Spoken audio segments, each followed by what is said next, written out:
There's a kind of ethnocentrism among primates. To whichever little group we happen to be born, we owe passionate love and loyalty. Members of other groups are beneath contempt, deserving of rejection and hostility. That both groups are of the same species, that to an outside observer they are virtually indistinguishable, makes no difference. This is certainly the pattern among the chimpanzees, our closest relatives in the animal kingdom. This way of viewing the world may have made enormous evolutionary sense a few million years ago, however dangerous it has become today.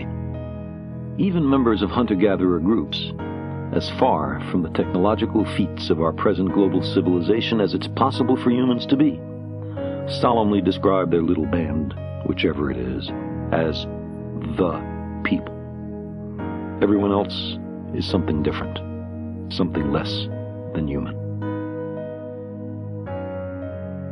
It almost never feels like prejudice. Instead, it seems fitting and just. The idea that because of an accident of birth, our group, whichever one it is, should have a central position in the social universe. Among pharaonic princelings and Plantagenet pretenders, children of robber barons and Central Committee bureaucrats, street gangs and conquerors of nations, members of confident majorities, obscure sects, and reviled minorities, this self-serving attitude seems as natural as breathing. It draws sustenance from the same psychic wellsprings as sexism, racism, nationalism, and the other deadly chauvinisms that plague our species. Uncommon strength of character is needed to resist the blandishments of those who assure us that we have an obvious, even God-given superiority over our fellows. The more precarious our self-esteem, the greater our vulnerability to such appeals.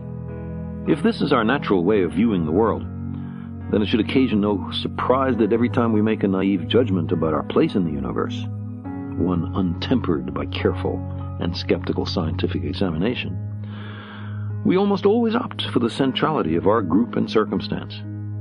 We want to believe, moreover, that these are objective facts, and not our prejudices finding a sanctioned vent. A principle of mediocrity seems to apply to all our circumstances. Of course, we must keep our planet habitable, not on a leisurely timescale of centuries or millennia, but urgently on a timescale of decades or even years. This will involve changes in government, in industry, in ethics, in economics, and in religion. We've never done such a thing before, certainly not on a global scale. It may well be too difficult for us. Dangerous technologies may be too widespread. Corruption may be too pervasive. Too many leaders may be focused on the short term rather than the long. There may be too many quarreling ethnic groups, nation-states, and ideologies for the right kind of global change to be instituted. We may be too foolish to perceive even what the real dangers are, or that much of what we hear about them is determined by those with a vested interest in minimizing fundamental change.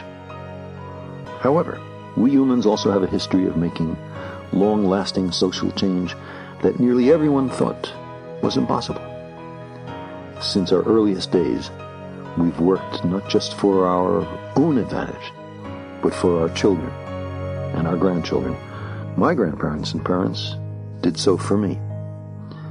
We have often, despite our diversity, despite endemic hatreds, pulled together to face a common enemy. We seem these days much more willing to recognize the perils before us than we were even a decade ago.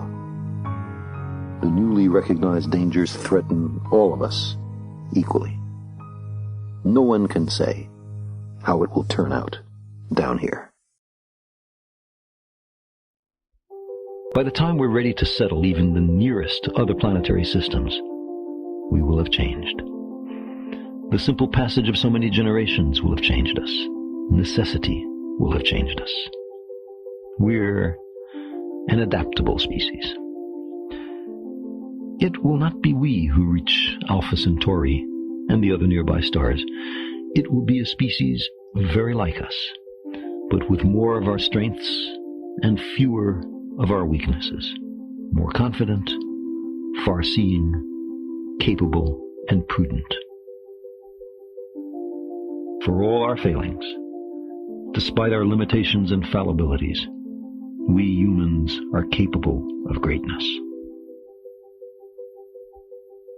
What new wonders, undreamt of in our time, will we have wrought in another generation, and another? How far will our nomadic species have wandered by the end of the next century, and the next millennium? Our remote descendants, safely arrayed on many worlds through the solar system and beyond, will be unified by their common heritage, by their regard for their home planet, and by the knowledge that whatever other life may be, the only humans in all the universe come from Earth. They will gaze up and strain to find the blue dot in their skies. They will marvel at how vulnerable the repository of all our potential once was, how perilous our infancy, how humble our beginnings,